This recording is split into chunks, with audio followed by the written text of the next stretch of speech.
Halo, Assalamualaikum warahmatullahi wabarakatuh.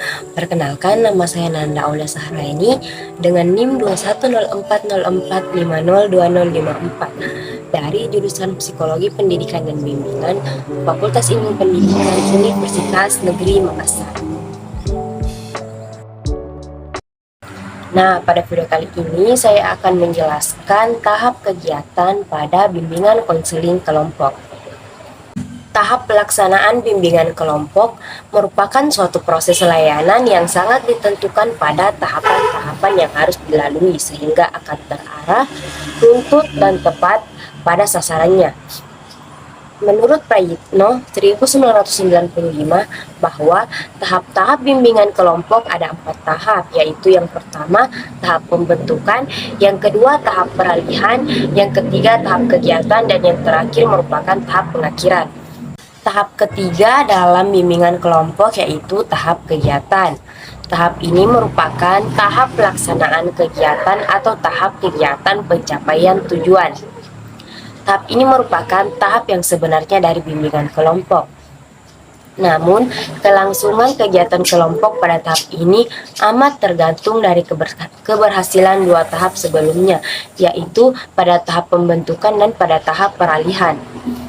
Tujuan yang hendak dicapai dalam tahapan ini yaitu terbahasnya secara tuntas permasalahan yang dihadapi anggota kelompok dan terciptanya suasana untuk mengembangkan diri, baik menyangkut pengembangan kemampuan berkomunikasi maupun pendapat yang dikemukakan oleh anggota kelompok.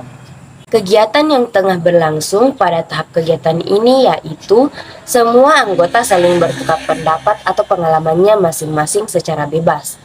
Para anggota bersikap saling membantu, saling menerima, saling kuat menguatkan, dan saling berusaha untuk memperkuat rasa kebersamaan. Nah, pada tahap inilah kelompok benar-benar sedang mengarah pada pencapaian tujuan.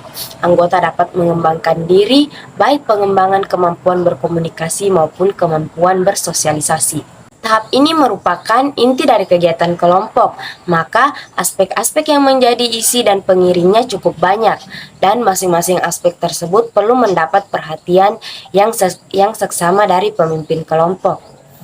Ada beberapa yang harus dilakukan oleh pemimpin kelompok dalam tahap ini, yaitu sebagai pengatur proses kegiatan yang sabar dan terbuka, aktif akan tetapi tidak banyak bicara, dan memberikan dorongan dan penguatan serta penuh dengan empati.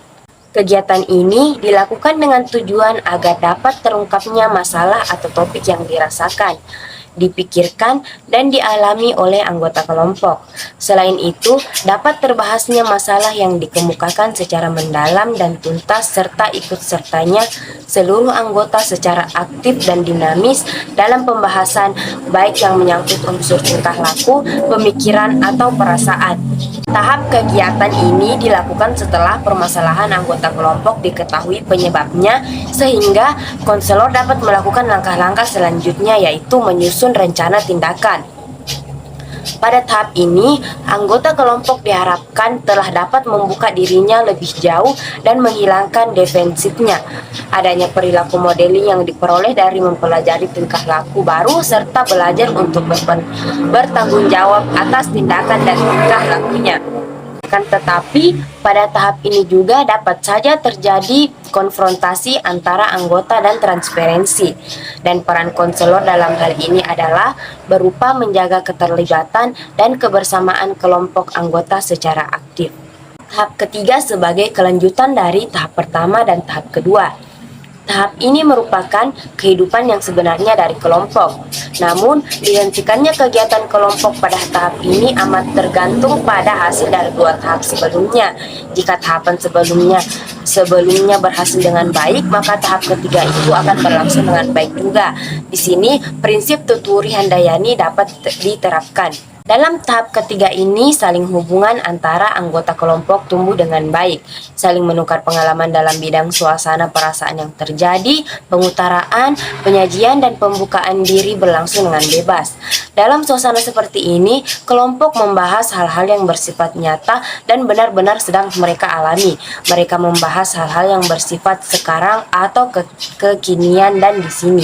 Nah, itulah tadi materi mengenai tahap kegiatan pada bimbingan konseling kelompok. Sekian dari saya. Wassalamualaikum warahmatullahi wabarakatuh.